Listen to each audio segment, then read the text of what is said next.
ایرانی وزیر خارجہ عباس عراقچی نے high mobility artillery rocket system کی تصاویر شیئر کرنے پر سندھ قوم کے اس اعتراف کا شکریہ ادا کیا ہے۔ بولے کہ امریکہ پانی صاف کرنے والے پلانٹ پر راکٹ حملوں کے لیے پڑوسی ممالک کی سرزمین استعمال کر رہا ہے۔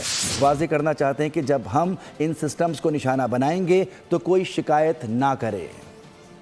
ایرانی وزیر خارجہ عباس عراقچی نے high mobility artillery rocket system کی تصاویر شیئر کرنے پر سندھ قوم کے اس اعتراف کا شکریہ ادا کیا ہے۔ بولے کہ امریکہ پانی صاف کرنے والے پلانٹ پر راکٹ حملوں کے لیے پڑوسی ممالک کی سرزمین استعمال کر رہا ہے۔ واضح کرنا چاہتے ہیں کہ جب ہم ان سسٹمز کو نشانہ بنائیں گے تو کوئی شکایت نہ کرے۔ ایرانی وزیر خارجہ عباس عراقچی نے high mobility artillery rocket system کی تصاویر شیئر کرنے پر سندھ قوم کے اس اعتراف کا شکریہ ادا کیا ہے۔ بولے کہ امریکہ پانی صاف کرنے والے پلانٹ پر راکٹ حملوں کے لیے پڑوسی ممالک کی سرزمین استعمال کر رہا ہے۔ واضح کرنا چاہتے ہیں کہ جب ہم ان سسٹمز کو نشانہ بنائیں گے تو کوئی شکایت نہ کرے۔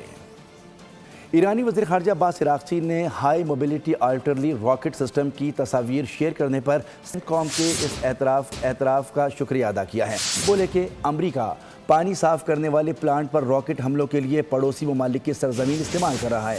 واضح کرنا چاہتے ہیں کہ جب ہم ان سسٹمز کو نشانہ بنائیں گے تو کوئی شکایت نہ کرے۔ ایرانی وزیر خارجہ عباس عراقچی نے high mobility artillery rocket system کی تصاویر شیئر کرنے پر سندھ قوم کے اس اعتراف کا شکریہ ادا کیا ہے۔ بولے کہ امریکہ پانی صاف کرنے والے پلانٹ پر راکٹ حملوں کے لیے پڑوسی ممالک کی سرزمین استعمال کر رہا ہے۔ واضح کرنا چاہتے ہیں کہ جب ہم ان سسٹمز کو نشانہ بنائیں گے تو کوئی شکایت نہ کرے۔ ایرانی وزیر خارجہ عباس عراقچی نے high mobility artillery rocket system کی تصاویر شیئر کرنے پر سندھ قوم کے اس اعتراف کا شکریہ ادا کیا ہے۔ بولے کہ امریکہ پانی صاف کرنے والے پلانٹ پر راکٹ حملوں کے لیے پڑوسی ممالک کی سرزمین استعمال کر رہا ہے۔ واضح کرنا چاہتے ہیں کہ جب ہم ان سسٹمز کو نشانہ بنائیں گے تو کوئی شکایت نہ کرے۔ ایرانی وزیر خارجہ عباس عراقچی نے high mobility artillery rocket system کی تصاویر شیئر کرنے پر سندھ قوم کے اس اعتراف کا شکریہ ادا کیا ہے۔ بولے کہ امریکہ پانی صاف کرنے والے پلانٹ پر راکٹ حملوں کے لیے پڑوسی ممالک کی سرزمین استعمال کر رہا ہے۔ واضح کرنا چاہتے ہیں کہ جب ہم ان سسٹمز کو نشانہ بنائیں گے تو کوئی شکایت نہ کرے۔ سبسکرائب کریں اور بیل دبائیں تاکہ کوئی خبر رہ نہ جائے۔